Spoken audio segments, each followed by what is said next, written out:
Hello viewers, welcome back to our channel ticket counter. ఈ రోజు ఈ వీడియోలో 2024 లో తెలుగు లాంగ్వేజ్ లో రిలీజ్ అయిన ఒక క్రైమ్ థ్రిల్లర్ వెబ్ సిరీస్ ని చూద్దాం. ఆ వెబ్ సిరీస్ పేరే బృందా. ఈ వెబ్ సిరీస్ లో త్రిష ఇంకా ఇంద్రజిత్ సుకుమారన్ కలిసి నటించడం జరిగింది. సిరీస్ అయితే ఎక్కడా బోర్ కొట్టకుండా ట్విస్ట్ల మీద ట్విస్ట్లతో చివరి వరకు చాలా ఇంట్రెస్టింగ్ గా ఉంటుంది. అందుకే వీడియో లెంత్ ఎక్కువగా ఉన్నా చివరి వరకు మిస్ అవ్వకుండా చూడండి. ఇలాగే మరికొన్ని వీడియోస్ ని చూడాలి అనుకుంటే మన ఛానల్ ని సబ్స్క్రైబ్ చేసుకుని ఫాలో అవుతూ ఉండండి. మరి ఈ సిరీస్ ని స్టార్ట్ చేద్దామా? సిరీస్ స్టార్ట్ అవగానే 1996వ సంవత్సరం గంగవరం అడవి ప్రాంతంలో చిన్ని అనే చిన్న పాప తన అన్నయ్య అయినటువంటి సాచితో అడవిలో ఆడుకుంటూ ఉండగా సాచి ఒక చెక్కతో చిన్ని కోసం చిన్న బొమ్మను తయారు చేసి దానితో చిన్నిని ఆడిస్తూ ఉంటాడు. సాచి అసలు పేరు సత్య. అయినప్పటికీ చిన్ని మాత్రం సత్యని సాచి అని పిలుస్తూ ఉంటుంది. అదే సమయంలో వారు నివసిస్తున్న గిరిజన తండా గ్రామంలో ఒక వ్యక్తి చనిపోవడంతో ఆ ప్రాంతంలోని స్వామీజీ ఊరిలోని వారిని చూసి అమ్మవారు మన గ్రామం మీద కోపంతో ఉన్నారు, అందుకే గ్రామం మీద కన్నెర చేశారు, మనం ఒక నరబలి ఇస్తే అమ్మ శాంతిస్తుంది అని చిన్నిని చూపించి ఆ చిన్న పిల్లను బలిస్తే గ్రామం కాపాడబడుతుంది అని చెప్తాడు. దాంతో చిన్ని ఇంకా సత్యల వాళ్ళ అమ్మ స్వామీజీతో పాటు గ్రామస్తులందరినీ బ్రతిమలాడినా కూడా వారు మాత్రం చిన్నిని బలివ్వడం కోసం ఏర్పాట్లు చేస్తూ ఉంటారు. దాంతో ఆ రోజు రాత్రే చిన్ని వాళ్ళమ్మ చిన్ని ఇంకా సత్యలను తీసుకొని ఆ ప్రాంతం నుంచి పారిపోవడానికి ఎంతో ప్రయత్నించగా ఊరి జనం వారి వెంట పడుతూ ఉంటారు. ఇలా జరుగుతూ ఉన్న సమయంలోనే సత్య అడవిలో తప్పిపోగా చిన్ని వాళ్ళమ్మ చిన్నిని అతి కష్టం మీద ఒక లారీ ఎక్కించడంతో చిన్ని సేఫ్ గా ఆ ప్రాంతం నుంచి ప్రాణాలతో వెళ్లిపోతుంది. కానీ చిన్ని వాళ్ళమ్మ మాత్రం గ్రామస్తులకు దొరికిపోతుంది. దాంతో స్వామీజీ కోపంతో మరో చిన్నపిల్లని అమ్మవారికి బలి ఇస్తున్నట్లు చెప్పి నిప్పు అంటించి చంపేసి చిన్ని వాళ్ళమ్మను కూడా గొంతు కోసి చంపేస్తాడు. అలా కాసేపటికి అడవిలో తప్పిపోయిన సత్య గ్రామంలోకి తిరిగి రాగా అక్కడ తన తల్లి శవంతో పాటు కాలి బూడిదైన చిన్నపిల్ల శవం కూడా కనిపిస్తుంది. దాంతో ఆ చిన్నపిల్ల శవం తన చెల్లిదే అని అనుకున్న సత్య కోపంతో ఆ రాత్రి గ్రామంలోని అందరి ఇళ్లకు నిప్పంటించి అందరినీ సజీవ దహనం చేస్తాడు. అలా దూరంగా కొండపైన అడవిలో ఇల్లు తగలబడిపోగా అదే సమయంలో కొలంలో స్నానం చేస్తున్న ఒక వ్యక్తి దూరం నుంచి ఆ వెలుగు చూసి అమ్మవారి జ్యోతి కనిపించింది అనుకుని దండం పెట్టుకుంటాడు. సరిగ్గా అప్పుడే బృందా అనే సిరీస్ టైటిల్ పడుతుంది. అలా కొన్ని సంవత్సరాల తర్వాత చిన్ని బృందా అనే పేరుతో ఎస్ఐగా పనిచేస్తూ ఉంటుంది. బృందా చెల్లి చుట్కీ మాత్రం బృందాని పట్టించుకోకుండా బృందా తన సొంతక్క కాదు అని కేర్లెస్ గా మాట్లాడుతూ బృందా చెప్తున్నా వినకుండా ఎక్కువగా అబ్బాయిలతో తిరుగుతూ ఉంటుంది. బృందా తాను పనిచేస్తున్న పోలీస్ స్టేషన్ లో కూడా ఎవ్వరితో ఎక్కువగా మాట్లాడకుండా సిన్సియర్ గా ఇంకా సీరియస్ గా తన పని తాను చేసుకుంటూ ఉంటుంది. ఆ స్టేషన్ సీఏ అయినటువంటి సాల్మన్ బయట అఫైర్స్ నడుపుతూ లంచాలు తీసుకుంటూ ఆడవారు అసలు డిపార్ట్మెంట్ లో పనిచేయడం ఏంటి అనే మైండ్ సెట్ తో ఉంటాడు. అదే స్టేషన్ లోని ఎస్ఐ సారథి మాత్రం ఎలా అయినా ప్రమోషన్ సాధించాలి అనుకుంటూ సీఏ సాల్మన్ చెప్పిన ప్రతి పనిని చేస్తూ ఉంటాడు. అదే సమయంలో ఊర్లోని ఒక కాలువలో ఒక గుర్తు తెలియని వ్యక్తి శవం దొరకడంతో పోలీసులు వెంటనే అక్కడికి చేరుకుని విచారణ మొదలు పెడతారు. సీఏ సాల్మన్ మాత్రం ఇది గ్యారంటీ ఆత్మహత్య అయి ఉంటుంది, వీలైనంత త్వరగా కేసు క్లోజ్ చేయండి అని చెప్పి అక్కడి నుంచి వెళ్లిపోతాడు. అయితే శవాన్ని చూసిన బృందా మాత్రం సారథి ఇంకా టీం ని చూసి ఇది ఆత్మహత్య కాదు, ఎవరో అతన్ని హత్య చేసి గోనె సంచిలో పెట్టి బరువు కోసం సంచిలో ఇటుకురాళ్లు కూడా పెట్టి కాలువలో వేశారు. సంచిని చేపలు కొరకడంతో శవం పైకి తేలింది. శరీరం మీద గోనె సంచి ఇటుకురాళ్ల ఆనవాళ్లు ఉన్నాయి అని చెప్తుంది. కానీ సారథి అని టీం మాత్రం బృందా మాటలు అస్సలు పట్టించుకోరు. ఆ తర్వాత రోజు డాక్టర్ శవాన్ని చెక్ చేసి హంతకుడు ఇతన్ని దారుణంగా చంపాడు, చంపే ముందు తనకి గుండు కొట్టి పొడిచి చంపాడు, ఆ తర్వాత గోనె సంచిలో పెట్టి ఇటుకురాళ్లు కూడా పెట్టి కాలువలో వేశాడు అని ఎగ్జాక్ట్ గా బృందా చెప్పినట్లే చెప్పడంతో అది విన్న సారథి షాక్ అయిపోతాడు. అయితే డాక్టర్ శవం మీద ఉన్న మరో గాయాన్ని చూపించి ఈ గాయం మాత్రం వింతగా ఉంది, ఈ గాయం దేనితో చేశాడో అర్థం కావటం లేదు అని చెప్తాడు. బృందా టాలెంట్ ని అర్థం చేసుకున్న ఎస్ఏ సారథి సీఏ సాల్మోన్ కి తెలియకుండా బృందాకి కేసు డీటెయిల్స్ చెప్తూ బృందాని కూడా ఈ కేసులో యాక్టివ్ మెంబర్ ని చేస్తాడు. ఆ వెంటనే పోలీస్ టీం శవం ఎవరితో తెలుసుకోవడానికి ఈ మధ్య కాలంలో రిజిస్టర్ అయిన మిస్సింగ్ కేసెస్ అన్ని బయటికి తీసి ఆ చనిపోయిన వ్యక్తి ఎవరు అని తెలుసుకునే పనిలో పడతారు. అయితే బృందా మాత్రం పోస్ట్ మార్టం రిపోర్ట్స్ ని బాగా చదివి సారథిని కలిసి శవం చేతి గోళ్లలో బొగ్గు గనులు గ్రానైట్ కి చెందిన ఆనవాళ్లు కనిపించినట్లుంది. అలాంటి ఆనవాళ్లు ఎక్కువగా రైల్వే ట్రాక్స్ మీద పనిచేసే వారి గోళ్లలో లేదా బొగ్గు గనులో పనిచేసే వారి గోళ్లలో ఉంటాయి. ఇలాంటి వారు ఎవరైనా మిస్ అయ్యారో తెలుసుకుంటే సరిపోతుంది అని విచారించగా ఆ శవం రైల్వే ట్రాక్ రిపేర్ వర్క్ చేసే తిలక్ అనే వ్యక్తిది అని తెలుస్తుంది. తిలక్ కుటుంబ సభ్యులు కూడా తిలక్ శవాన్ని గుర్తుపట్టడం జరుగుతుంది. అయితే సీఏ సాల్మన్ మాత్రం శవాన్ని గుర్తుపట్టారు కదా, ఇక్కడితో కేసుని క్లోజ్ చేయండి, హంతకుడు ఎవరో తెలుసుకోవాల్సిన పనేముంది అని చెప్పి వెళ్లిపోతాడు. కానీ బృందా మాత్రం శవం దొరికిన కాలువ పరిసరాలు మొత్తం తిరిగి వెతుకుతూ ఉండగా అక్కడ బృందాకి ఏదో ఒక అరుదైన పక్షికి చెందిన పెద్ద సైజ్ ఈక దొరుకుతుంది. అది చూసిన బృంద ఆ ఈక గురించి ఆన్లైన్ లో వెతికి ఆ పక్షి పేరు కతాయు అని అది మనిషి మాంసాన్ని కూడా తింటుందని, ఇంకా ఆ పక్షులు అసలు సౌత్ ఇండియా వైపు అస్సలు కనిపించవని తెలుసుకుంటుంది. అంతేకాదు ఆ పక్షి తింటే కలిగే గాయం అచ్చం తిలక్ శవం మీద ఉన్న గాయం ఒకేలా ఉన్నాయని అర్థం చేసుకున్న బృంద హంతకుడు తిలక్ ని ఆ పక్షితో కూడా కనిపించాడని అర్థం చేసుకుంటుంది. అదే సమయంలో కిల్లర్ ఆ పక్షికి మాంసం ముక్కలు ఆహారంగా పెడుతూ తన దగ్గర ఉన్న చిన్న చెక్క బొమ్మని అపురూపంగా చూస్తూ ఆ బొమ్మతో ఆడుకుంటూ ఉంటాడు. నిజానికి సిరీస్ స్టార్టింగ్ లో సత్య చిన్నీకి తయారు చేసిన అదే బొమ్మ ఇప్పుడు హంతకుడి దగ్గర ఉంటుంది. అలాగే హంతకుడు ఏదో మానసిక సమస్య ఉన్నట్లుగా వింతగా ప్రవర్తిస్తూ ఆ బొమ్మతో ఆడుకుంటూ ఉంటాడు. అలా ఆ పక్షి గురించి తెలుసుకున్న బృంద అదే విషయం సారథికి చెప్పగా సారథి మాత్రం సిఏ సాల్మన్ సార్ ఆ కేసుని క్లోజ్ చేయమన్నారు అని కేసు గురించి వినడానికి కూడా ఇంట్రెస్ట్ చూపించకపోవడంతో బృంద ఒక్కటే సెలవులు పెట్టి మరి సిఏకి తెలియకుండా ఇన్వెస్టిగేట్ చేస్తూ ఉంటుంది. మరో పక్క బృంద చెల్లెలైనటువంటి చుట్కి నెమ్మదిగా మత్తు పదార్థాలకి అలవాటు పడుతూ ఉంటుంది. అదే సమయంలో హంతకుడు అబ్దుల్ అనే బస్ డ్రైవర్ ని ఫాలో అవుతూ ఉంటాడు. సరిగ్గా అప్పుడే స్టోరీ గతానికి వెళ్తుంది. అలా చిన్నతనంలో లారీలోకి ఎక్కి ఆ ప్రాంతం నుంచి తప్పించుకోగా చిన్ని ఒక పోలీస్ ఆఫీసర్ అయినటువంటి రఘుకి దొరుకుతుంది. దాంతో రఘు చిన్నిని బృంద అనే పేరుతో పెంచుతూనే ఆ పాప కుటుంబం గురించి తెలుసుకునే ప్రయత్నంలో ఉంటాడు. అలా స్టోరీ ప్రెజెంట్ కి వస్తుంది.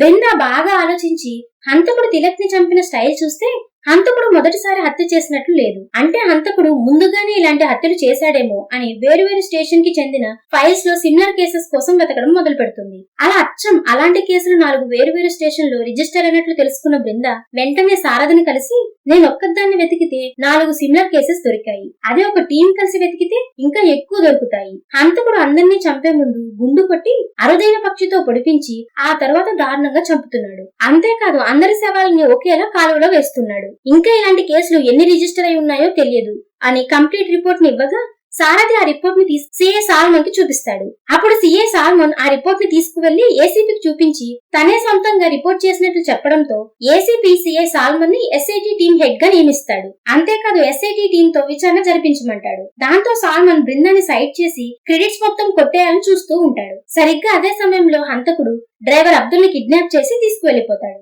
అలా ఒక రహస్య ప్రదేశానికి తీసుకుని వెళ్లి హంతకుడు అబ్దుల్ ని చూసి నీకు నాకు ఎటువంటి పరిచయం లేదు, కానీ నాకు నీ బస్ కావాలి, అంతేకాదు నువ్వు చనిపోవడం కావాలి అని అబ్దుల్ కి గుండు కొట్టి చంపేసి తన దగ్గరున్న పక్షితో అతని శరీరాన్ని కాస్త తినిపించి శరీరాన్ని గోనె సంచిలో కడుతూ ఉంటాడు.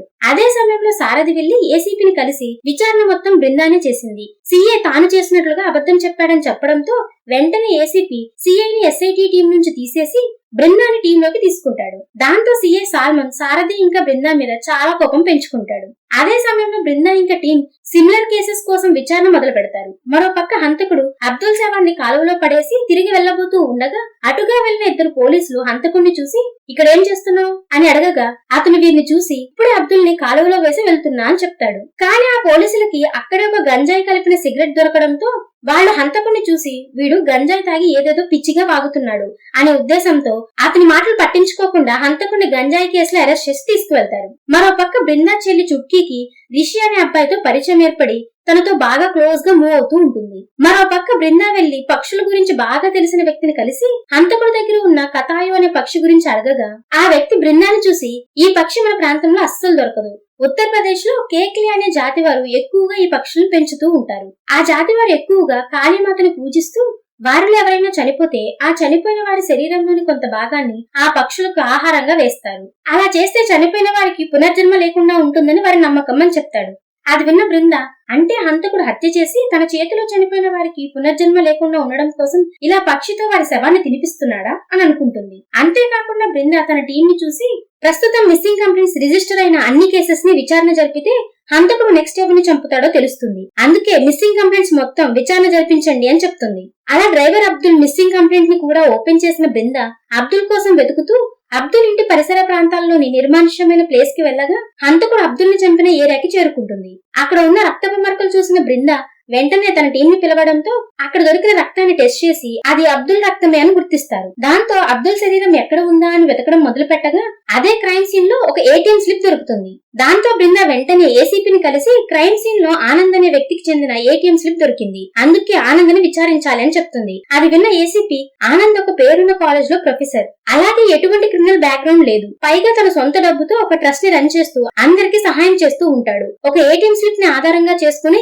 ఎంక్వైరీ చేయలేం అని చెప్తాడు. కానీ బృందా మళ్లీ రిక్వెస్ట్ చేయడంతో ఏసీపీ ఆనంద్ ని ఎంక్వైరీ చేయడానికి ఒప్పుకుంటాడు. ఆ వెంటనే బృందా ఇంకా టీం ఆనంద్ ని కలిసి చిన్న ఎంక్వైరీ ఉందని తనని వారి ఆఫీస్ కి తీసుకువచ్చి ఎంక్వైరీ చేస్తూ ఉంటారు. అప్పుడు ఆనంద్ బృందా అండ్ టీం ని చూసి, నా తండ్రి ఒక ఫేమస్ లాయర్, గత కొంతకాలంగా పక్షవాతంతో కాళ్ళు చేతులతో పాటు మాట కూడా పడిపోయింది. నేనే ఆయన్ని చూసుకుంటున్నాను. నాకు చాలా పనులున్నాయి. మీరేమో నా ఏటీఎం స్లిప్ ఎక్కడో క్రైమ్ సీన్ లో దొరికిందని నన్ను అనుమానిస్తున్నారు. నిజానికి ఏటీఎం స్లిప్ గాలికి కొట్టుకుపోయే ఒక పేపర్. అది పడేసిన తర్వాత ఎటైనా పోతుంది. ఆ మాత్రంగా నేను క్రిమినల్ అయిపోతానా అని చెప్పి అక్కడి నుంచి వెళ్లిపోతాడు. పోలీస్ టీం మెంబర్స్ కూడా ఆనంద్ ని అనవసరంగా అనుమానిస్తున్నాం అనుకోగా, బృందా మాత్రం ఆనంద్ ని అనుమానిస్తూ తనకి తెలియకుండా ఆనంద్ కార్ కి జీపీఎస్ ట్రాకర్ ని ఫిక్స్ చేసి తనని ఫాలో అవుతూ ఉంటుంది. మరో పక్క హంతకుడిని అరెస్ట్ చేసిన పోలీసులు డబ్బులు ఇస్తే గంజాయి కేసు నుంచి వదిలేస్తామంటూ హంతకుడి దగ్గర ఉన్న సంచిలో నుంచి చెక్క బొమ్మని బయటికి తీయగా, ఆ బొమ్మని చూడగానే హంతకుడు చిన్న పిల్లవాడిలాగా ఏడుస్తూ ఆ బొమ్మను నాకు ఇచ్చేయండి అని ఏడవడంతో ఆ పోలీసులు వీడు చాలా అమాయకుల్లా ఉన్నాడు అని అనుకుని అతన్ని వదిలిపెడతారు. మరో పక్క బృందా తనని ఫాలో అవడం చూసిన ఆనంద్ బృందాని కూడా తనతో పాటు కాలేజ్ కి ఇంకా ఇంటికి రాణిస్తూ బృందా అడిగి అన్నిటికీ సమాధానం చెప్తూ ఉంటాడు. ఆనంద్ పక్షవాతం వచ్చిన తన తండ్రిని ఎంతో ప్రేమగా చూసుకుంటూ ఉంటాడు. ఆనంద్ జీవన విధానం ఇంకా చారిటీ వర్క్స్ చూసిన బృందా ఆనంద్ ని తప్పుగా అర్థం చేసుకున్నాను అని తన ఇంటికి వెళ్లిపోతుంది. మరో పక్క సారథి ఇంకా టీం అబ్దుల్ శరీరం కోసం వెతుకుతూ ఉండగా ఒక కాలంలో డ్రైవర్ అబ్దుల్ శరీరం దొరుకుతుంది. ఆ తర్వాత రోజే ఆనంద్ తండ్రి కమల్ ని హంతకుడు ఘోరంగా పొడిచి చంపి వెళ్లిపోయాడని తెలుస్తుంది. అదే సమయంలో బృందా చెల్లి చుట్కీ ఇంకా ఫ్రెండ్స్ కలిసి వెళ్తున్న కారులో మత్తు పదార్థాలు ఉండడం చూసిన సిఏ సాల్మన్ బృందా మీద కోపాన్ని చుట్కీ మీద చూపించాలనుకుని చుట్కీ గురించి తప్పుగా మాట్లాడతాడు. దాంతో బృందా కోపంతో సిఏ సాల్మన్ మీద చేయి చేసుకుంటుంది. విషయం మొత్తం తెలుసుకున్న ఏసీపీ బృందాని 2 వారాలు సస్పెండ్ చేసి సిఐని కూడా ఎస్ఐటి టీంలోకి చేర్చుకుంటాడు. ఆ వెంటనే బృందా వెళ్లి ఆనంద్ ని కలిసి, నిన్ను అనుమానించి తప్పు చేశాను, మేం త్వరలోనే హంతకుడిని పట్టుకుంటామని చెప్పి తిరిగి వెళ్లబోతూ ఉండగా తనకు ఒక ఆలోచన వచ్చి బృందా వెంటనే సారథికి ఫోన్ చేసి, అబ్దుల్ శవం దొరికిన ఏరియాలో ఒక రైల్వే క్రాసింగ్ రోడ్డు ఉంది. రైల్వే డిపార్ట్మెంట్ ప్రతి రైల్వే క్రాసింగ్ రోడ్ దగ్గర సీసీటీవీ పెడుతుంది. ఆ సీసీటీవీలో చెక్ చేస్తే హంతకుడు అటుగా వెళ్లాడేమో చూడొచ్చు అని చెప్పడంతో బృందా ఇంకా సారథులు కలిసి ఆ ఏరియా సీసీటీవీ వీడియో చెక్ చేసి ఆ వీడియోలో పోలీసులు హంతకుడిని అరెస్ట్ చేసి తీసుకువెళ్లడం గమనిస్తారు. అయితే హంతకుడు ఫేస్ మాత్రం వాళ్ళకి సరిగ్గా కనిపించదు. దాంతో బృందా వెంటనే ఆ లోకల్ పోలీస్ స్టేషన్ కి వెళ్లి ఎంక్వైరీ చేయగా వారు బృందాని చూసి, వాడి దగ్గర ఒక బొమ్మ ఉంది, దాన్ని తీసుకోగానే చిన్న పిల్లవాడిలా ఏడ్చాడు, అందుకే అమాయకుల్లా ఉన్నాడని అనిపించి వదిలేశాం, వాడి ఫింగర్ ప్రింట్స్ మాత్రమే ఉన్నాయి అని ఆ ఫింగర్ ప్రింట్స్ ని ఇస్తారు. బృందా ఇంకా సారథి వెంటనే ఆ ఫింగర్ ప్రింట్స్ ని వారి క్రిమినల్ డేటాబేస్ తో మ్యాచ్ చేసి చూస్తారు. అప్పుడే వారికి తెలిసే విషయం ఏంటంటే హంతకుడు ఫింగర్ ప్రింట్స్ జ్వాలాపూర్ కి చెందిన ఠాకూర్ అనే వ్యక్తి ఫింగర్ ప్రింట్స్ తో మ్యాచ్ అయినట్టు తెలుస్తుంది. దాంతో బృందా ఇంకా సారథి జ్వాలాపూర్ కి వెళ్లి హంతకుడు ఠాకూర్ గురించి అడగడానికి ప్రయత్నించగా అక్కడ ఎవ్వరూ కూడా అతని గురించి చెప్పడానికి ఆసక్తి చూపించరు. సరిగ్గా అదే సమయంలో జనార్దన్ అనే వ్యక్తి వచ్చి బృందా ఇంకా సారథులను కలిసి, ఈ ఊర్లో ఎవ్వరూ ఠాకూర్ గురించి మాట్లాడరు, ఎందుకంటే ఇక్కడ వారు ఠాకూర్ అంటే భయం, వాడొక సైతాన్ అని ఇక్కడ వారి నమ్మకం అని చెప్తూ జరిగింది చెప్పడం మొదలు పెడతాడు. సరిగ్గా అప్పుడే స్టోరీ గతానికి వెళ్తుంది. ఠాకూర్ పుట్టగానే తన తల్లి చనిపోయింది. అయితే ఈ ఊరి పూజారి ఠాకూర్ జాతకం చూసి, వీడు గత జన్మలో 12 మందిని దారుణంగా చంపాడు, వీడి వల్ల ఈ ఊరికి కూడా అరిష్టం కలగబోతుంది, వీడి వల్ల కీడు జరుగుతుంది అని చెప్పడంతో ఆ మాటలు నమ్మిన ఠాకూర్ వాళ్ళ అమ్మమ్మ తనని ద్వేషిస్తూ చిత్రహింసలు పెడుతూ ఉండేది. అంతేకాదు ఊర్లో ఎటువంటి చెడు జరిగినా కూడా ఎవరు చనిపోయినా అది ఠాకూర్ వెళ్లే జరిగింది అని ఊరు వాళ్ళు నమ్ముతూ ఠాకూర్ ని తిడుతూ ఉంటారు. దాంతో ఠాకూర్ ని ఒక పశువులాగా ఇంటి బయటే కట్టేసి ఉంచుతుంది వాళ్ళమ్మమ్మ. అలా కొంతకాలానికి ఠాకూర్ వాళ్ళ తాతయ్య చనిపోగా అది కూడా ఠాకూర్ వల్లే జరిగింది అని అనుకుంటుంది వాళ్ళమ్మమ్మ. అదే సమయంలో ఆ ఊర్లోని వారందరూ నేత్రి అనే ఒక తాంత్రిక పూజలు చేసే మాంత్రికులను పిలవడంతో ఆ మాంత్రికులు ఠాకూర్ ని బంధించి ఒక శుద్ర పూజకి ఏర్పాట్లు చేసి ఠాకూర్ ని చంపి ఈ ఊరికి పట్టిన పీడను వదిలించాలనుకుంటున్నాం అని ఠాకూర్ ని చంపబోతూ ఉంటారు. ఆ నేత్రి తాంత్రికుల దగ్గరే ప్రస్తుతం ఠాకూర్ దగ్గర ఉన్న పక్షి కూడా ఉంటుంది. అలా ఆ గ్యాంగ్ ఠాకూర్ ని చంపబోతూ ఉండగా అక్కడి నుంచి అతి కష్టం మీద తప్పించుకుని ఇంటికి చేరుకుంటాడు. కానీ తనని పట్టించాలని చూడడంతో ఠాకూర్ తన అమ్మమ్మనే చంపేసి పారిపోతాడు. కానీ చివరికి పోలీసులకి దొరికిపోవడంతో తన అమ్మమ్మని చంపిన కేసులో ఠాకూర్ ని జైల్లో వేస్తారు. అలా జనార్దన్ జరిగింది చెప్పగా అది విన్న బృందా, అంటే ఇప్పుడు హంతకుడు ఠాకూర్ కూడా తాను చంపిన వారు ఎక్కడ మళ్ళీ జన్మించి తనని చంపుతారో అనే భయంతో వారిని ఆ పక్షికి ఆహారంగా పెట్టి వారికి పునర్జన్మ లేకుండా చేస్తున్నానని ఫీల్ అవుతున్నట్లు ఉన్నాడు. కానీ అసలు ఠాకూర్ ఇప్పుడు ఎందుకు చంపుతున్నాడు అని ఆలోచిస్తుంది. సరిగ్గా అదే సమయంలో అనుకోకుండా పాత పేపర్స్ ని చూసిన బృందాకి ఒక నిజం తెలుస్తుంది. దాంతో బృందా వెంటనే సారథిని కలిసి, ఠాకూర్ కేవలం ఒక్కరిని చంపి వారి శవాన్ని కాలంలో వేస్తున్నాం అనుకుంటున్నాం, కానీ మనం చేస్తున్న తప్పదే. నిజానికి ఠాకూర్ బాగా ప్లాన్డ్ గా ఒకరిని సెలెక్ట్ చేసుకుని వారిని చంపి వారి ప్లేస్ లోకి ఠాకూరే వెళ్లి ఒకేసారి సామూహిక హత్యలు చేసి అవి మనకి యాక్సిడెంట్ లా కనిపించేలా చేస్తున్నాడు. ఠాకూర్ ముందుగా రాంబాబు అనే ఎలక్ట్రీషియన్ ని చంపాడు. ఆ ఎలక్ట్రీషియన్ ప్లేస్ లో జాబ్ లో జాయిన్ అయ్యి రాంబాబు పనిచేసే ఆశ్రమంలో ఎలక్ట్రికల్ యాక్సిడెంట్ జరిగి 48 భక్తులు చనిపోయారు. అలా యాక్సిడెంట్ లాగా అనిపించేలాగా 48 మందిని చంపేశాడు. ఆ తర్వాత ఫెర్నాండిస్ అనే ఫుడ్ క్యాటరింగ్ వ్యక్తిని చంపి అతని ప్లేస్ లో జాబ్ లో జాయిన్ అయ్యాడు. ఆ తర్వాత ఆ క్యాటరింగ్ వాళ్ళు ఒక చర్చ్ లో ఫుడ్ సప్లై చేయగా ఆ ఫుడ్ ని తిని 39 మంది చనిపోయారు. ఆ తర్వాత రైల్వే ఎంప్లాయీ తిలక్ ని చంపాడు. ఆ వెంటనే తిలక్ పనిచేసే స్టేషన్ లో రైల్వే బోగిలో ఫైర్ యాక్సిడెంట్ అయ్యి 50 మంది కాశీ యాత్రకు వెళ్తున్న భక్తులు చనిపోయారు. అంతేకాదు మొహరం పండుగ రోజు పడవ బోల్తా పడి ముస్లింస్ చనిపోవడం, ఇలా చాలా హత్యలని యాక్సిడెంట్ లా అనుకునేలా చేస్తున్నాడు. నిజానికి ఠాకూర్ దేవుణ్ణి నమ్మేవారిని ప్లాన్ చేసి చంపుతున్నాడు. అది ఏ మతం వారిని అయినా సరే దేవుడి మీద నమ్మకం ఉన్న భక్తుల్నే చంపుతున్నాడు. ఇప్పుడు బస్ డ్రైవర్ అబ్దుల్ ని చంపిన తర్వాత కూడా ఠాకూర్ ఏదో భారీ ఎత్తులో చేయబోతున్నాడు అని చెప్తుంది. సరిగ్గా అదే సమయంలో బస్ డ్రైవర్ అబ్దుల్ ని చంపిన ఠాకూర్ అబ్దుల్ ప్లేస్ లో ట్రాన్స్పోర్ట్ కంపెనీలో డ్రైవర్ గా జాయిన్ అయ్యి ముస్లిం యాత్రికులు వెళ్తున్న బస్ ని డ్రైవ్ చేస్తూ కావాలని నేరుగా బస్ ని కాలువలో పడేలా చేసి యాక్సిడెంట్ చేసేస్తాడు. సరిగ్గా ఇప్పుడే మరో ట్విస్ట్ రివీల్ అవుతుంది. యాక్సిడెంట్ చేసి యాత్రికులను చంపిన తర్వాత ఠాకూర్ వెంటనే ఆనంద్ అలియాస్ సత్యకి ఫోన్ చేసి నువ్వు చెప్పినట్లే చంపేశా అని చెప్తాడు. అప్పుడే మనకు అర్థమయ్యే విషయం ఏంటంటే బృంద సొంత అన్నయ్య అయినటువంటి సత్యే ఈ ఆనంద్ అని తెలుస్తుంది. స్టోరీ మళ్లీ గతానికి వెళ్తుంది. నిజానికి సత్య చిన్నతనంలో ఊరిలోని అన్ని ఇళ్లకి నిప్పంటించి చాలా మందిని చంపిన కేసులో తను జైలుకి వెళ్తాడు. అదే సమయంలో అమ్మమ్మను చంపిన కేసులో ఠాకూర్ కూడా అదే జైల్లో ఉంటాడు. అలా వారి మధ్య స్నేహం ఏర్పడగా వారిద్దరూ దేవుని నమ్మే అంధవిశ్వాసుల వల్లనే ఈ స్థితికి వచ్చారని బలంగా నమ్ముతాడు సత్య. దాంతో దేవుని నమ్మే జనం పైన దేవుడి మీద కూడా ద్వేషం పెంచుకుంటాడు సత్య. అలా స్టోరీ ప్రెజెంట్ కి వస్తుంది. సత్య అలియాస్ ఆనంద్ తన ట్రస్ట్ లో పనిచేసే అందరినీ చూసి ఇక్కడ మనమందరం దేవుణ్ణి నమ్మేవారి వల్లే నష్టపోయాం, దేవుణ్ణి నమ్మే అందరినీ చంపేద్దాం, దేవుణ్ణి నమ్మాలంటే భయపడేలా చేద్దామని చెప్తాడు. మరో పక్క రిషి చుట్కీతో తప్పుగా ప్రవర్తించడంతో బృందా వెళ్లి రిషికి వార్నింగ్ ఇస్తుంది. అది చూసిన చుట్కీలో మార్పు వచ్చి బృందాని తన అక్కలా యాక్సెప్ట్ చేస్తుంది. అదే సమయంలో బృందా తన టీం ని కలిసి హంతకుడైనటువంటి ఠాకూర్ని పట్టుకోవడానికి ఒక ప్లాన్ చెప్పి ఆ ప్లాన్ లో భాగంగా ప్రెస్ మీట్ పెట్టిన బృందా కావాలనే ఠాకూర్ని బాగా తిట్టి నువ్వు గత జన్మలో చంపిన 12 మందిలో నేను ఒక దాన్ని, నిన్ను చంపడానికే నేను పుట్టాను, నిన్ను చంపేస్తా అంటూ వార్నింగ్ ఇస్తుంది. అది చూసిన మీడియా ఇంకా ప్రజలు ఒక పోలీస్ ఆఫీసర్ అయి ఉండి ఇలాంటి స్టేట్మెంట్స్ ఇస్తుందేంటి అని అనుకోగా బృందా ప్రెస్ మీట్ చూసిన ఠాకూర్ నిజంగానే బృందాని గత జన్మలో తను చంపానేమో అని అనుకుని బృందా తనని చంపేలోపే తనే బృందాన్ని చంపాలని నిర్ణయం తీసుకుని అదే రోజు రాత్రి సమయంలో ఠాకూర్ బృందా ఇంటికి చేరుకుంటాడు. అయితే ప్లాన్ లో భాగంగా బృందా ఇంకా టీం ఆ ఏరియా మొత్తం ఫుల్ సెక్యూరిటీతో ఉంటారు. అది గమనించిన ఠాకూర్ ఇదంతా ట్రాప్ అని అర్థం చేసుకుని పరుగు తీయగా బృందా ఇంకా టీం కూడా ఠాకూర్ వెంట పడుతూ ఉంటారు. ఆ గొడవలో చివరికి ఠాకూర్ బృందాన్ని చూసి నువ్వెందుకు మమ్మల్ని ఆపాలనుకుంటున్నావు, మమ్మల్ని ఎందుకు వెంటాడుతున్నావు అంటూ బృందాన్ని చంపేస్తూ ఉండగా సారథి వచ్చి ఠాకూర్ని గన్తో కాల్చి చంపి బృందాన్ని కాపాడతాడు. దాంతో డిపార్ట్మెంట్ మొత్తం హంతకుని చంపేశామని సంతోషంగా ఫీల్ అవుతూ ఉండగా బృందా మాత్రం ఠాకూర్ చనిపోయే ముందు మమ్మల్ని ఎందుకు ఆపుతున్నావు అన్నాడు. అంటే ఠాకూర్ తో పాటు మరెవరో ఉన్నారు. ఠాకూర్ శవం మీద సత్య అనే పచ్చబొట్టు ఉంది. ఎవరి సత్య?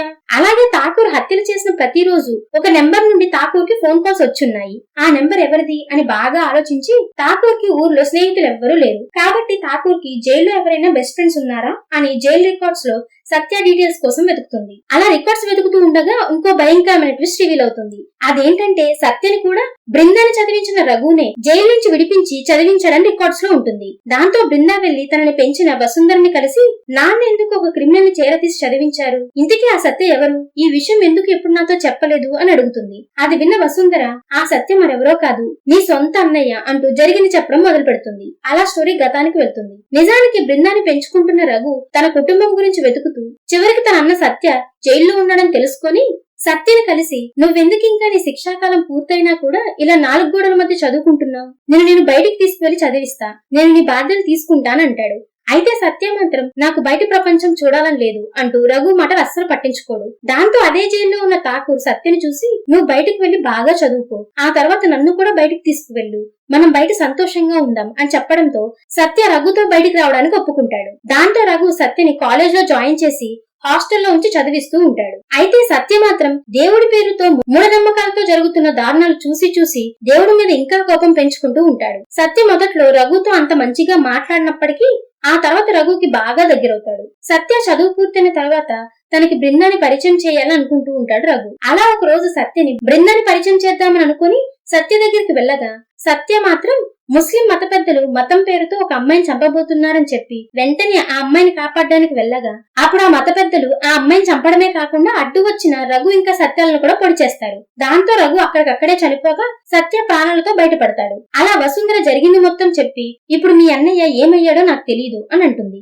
స్టోరీ మళ్లీ గతానికి వెళ్తుంది. అసలే మంత్రాలు దేవుళ్ళు అంటే నచ్చిన సత్య తన కళ్ల ముందే తనకి జీవితాన్నిచ్చిన రఘుని కూడా చంపేయడంతో సత్యకి దేవుడి మీద, దేవుని నమ్మే వారి మీద ఇంకా కోపం పెరుగుతూ ఉంటుంది. దాంతో తనలాగే దేవుడి వల్ల నష్టపోయారు అనుకున్న అందర్నీ కలిసి ఒక ట్రస్ట్ లాగా ఫామ్ అవుతారు. ఆ వెంటనే రఘుని చంపిన మత పెద్దలు అందర్నీ చంపేసి ఠాకూర్ జైలు నుంచి రిలీజ్ అయిన తర్వాత ఠాకూర్ ని తన ఊర్లో చంపాలనుకున్న తాంత్రికులను కూడా చంపేసి వారి దగ్గర ఉన్న పక్షిని కూడా తెచ్చుకుంటారు. అలా వరుసగా ఒకరిని చంపడం, వారి ప్లేస్ లోకి వెళ్లి మత కూడికలు, భక్తులు ఎక్కువగా ఉన్న ప్రాంతాల్లో యాక్సిడెంట్ లా అనిపించేలాగా హత్యలు చేస్తూ ఉంటారు. మరో పక్క సత్య కూడా మాటలు పడిపోయిన లాయర్ ని చూసి ఆ లాయర్ కొడుకుని చంపి ఆ కొడుకు ప్లేస్ లోకి సత్య వెళ్లి ఆనంద్ అనే పేరుతో తిరుగుతూ ఉంటాడు. చివరికి బృందాన్ని డైవర్ట్ చేయడానికి తన మీద అనుమానం రాకుండా ఉండడం కోసం ఆ లాయర్ ని కూడా చంపేసి హంతకుడు తన తండ్రిని కూడా చంపేశాడు అని సింపతి కోసం ప్లాన్ చేస్తాడు. అలా స్టోరీ ప్రెజెంట్ కి వస్తుంది. బృందా ఇంకా టీం ఠాకూర్ తో కలిసి జైల్లో ఉన్న సత్య కోసం వెతుకుతూ ఉంటారు. అదే సమయంలో అనుకోకుండా ఆఫీస్ లోని పాత ఫైల్ ని చూసిన బృందాకి ఒక భయంకరమైన నిజం తెలుస్తుంది. అదేంటంటే ఆ ఫైల్లో పక్షవాతం వచ్చిన లాయర్ కమల్ కొడుకు అయినటువంటి ఆనంద్ చనిపోయినట్లు ఉంటుంది. అది చూసిన బృందాకి అంటే ఆనంద్ పేరుతో ట్రస్ట్ నడుపుతుంది ఆనంద్ కాదు, అంటే సత్య ఆనంద్ ని చంపి ఆనంద్ ఐడెంటిటీతో ఉన్నాడని అర్థం చేసుకుంటుంది బృంద. దాంతో సత్య ఆల్రెడీ ట్రస్ట్ ని వదిలి వెళ్లిపోయి ఉండడంతో ఆనంద్ అలియాస్ సత్యని పట్టుకోవడం ఎలా అని ఆలోచించి ఇంతకు ముందు బృంద ఆనంద్ కార్ కి జీపీఎస్ ట్రాక్ అని పెట్టిన విషయం గుర్తు చేసుకుని ఆ జీపీఎస్ ని ట్రాక్ చేయగా సత్య కార్ గంగవరం దగ్గరలో ఉన్నట్లు తెలుస్తుంది. దాంతో వెంటనే ఏసీపీకి ఫోన్ చేసిన బృంద గంగవరంలో ఏదైనా మతపరమైన ఈవెంట్స్ జరుగుతున్నాయా అని అడుగుతుంది. అది విన్న ఏసీపీ ఆ ప్రాంతంలోని వారికి ఒక ఆచారం ఉంది. సంవత్సరానికి ఒకసారి గ్రహణం రోజున కొండపైన అడవిలో జ్యోతి కనిపిస్తుందని దాన్ని దర్శించుకున్న తర్వాతే కొలంలో స్నానం చేసి అమ్మవారి దర్శనం చేసుకుంటారు. కానీ గత కొన్నేళ్లుగా గ్రహణం రోజున జ్యోతి కనిపించడం లేదని తెలిసింది అని చెప్తాడు. ఒక పక్క గంగవరంలో భక్తులు గుడి దగ్గరికి చేరుకుని జ్యోతిని దర్శించుకోవడానికి సిద్ధమవుతూ ఉండగా బృందా ఇంకా టీం అక్కడికి చేరుకుంటారు. మరో పక్క సత్య ఇంకా గ్యాంగ్ ముందుగానే కోనేటి నీళ్లలో ఏదో కెమికల్ ని ఇంకా పెట్రోల్ ని కలిపి భక్తులు అందులోకి దిగగానే చనిపోయేలాగా ప్లాన్ చేసి ఉంచుతారు. మరో పక్క సత్య కొండపైన ఉన్న తన సొంత ఊరికి వెళ్లి జ్యోతిని వెలిగించడానికి ఏర్పాట్లు చేస్తూ ఉంటాడు. ఎందుకంటే భక్తులు జ్యోతి దర్శనం చేసుకుని ఆ తర్వాత స్నానం చేయడానికి కోనేటి దగ్గర సిద్ధంగా ఉన్నారు అని. దాంతో బృందా సత్య ఉన్న ఏరియాకి వెళ్లి సత్యని చూసి సాచి అని పిలవడంతో బృందానే తన చెల్లి అని సత్యకి అర్థమవుతుంది. అప్పుడు బృందా సత్యని ఆపడానికి ఎంతో ప్రయత్నిస్తుంది. కానీ సత్య మాత్రం అస్సలు పట్టించుకోకుండా బృందాన్ని చూసి ఇలాంటి భక్తుల వల్లే మనం మన అమ్మని కోల్పోయాం, అంతేకాదు మనని పెంచిన రఘు గారు కూడా చనిపోయారు అంటూ జ్యోతిని వెలిగిస్తూ ఉండగా అప్పుడు వెంటనే బృందా మరో దారి లేక సత్యని గన్తో కాల్చేసి జ్యోతిని వెలిగించకుండా ఆపుతుంది. ఆ విధంగా భక్తులు జ్యోతి కనిపించలేదు అనే నిరాశతో ఎవరింటికి వాళ్ళు వెళ్లిపోతారు. ఇలా బృందా ఎంతో కష్టపడి ఆ జనాన్ని కాపాడుతుంది. సరిగ్గా ఇక్కడతో ఈ సిరీస్ ఎండ్ అవుతుంది. ఈ సిరీస్ మీకు ఎలా అనిపించిందో కామెంట్ చేసి చెప్తారు కదా. మీరు చేసే కామెంట్స్, లైక్స్ అండ్ సబ్స్క్రిప్షన్స్ మాకు నెక్స్ట్ వీడియో చేయడానికి ఎంతో ఎంకరేజ్మెంట్ ని ఇస్తాయి. ఈ సిరీస్ సోనీ లివ్ యాప్ లో ఉంది. ఈ వీడియో కనుక మీకు నచ్చినట్లయితే మీ ఫ్రెండ్స్ అండ్ ఫ్యామిలీతో కూడా షేర్ చేసుకుని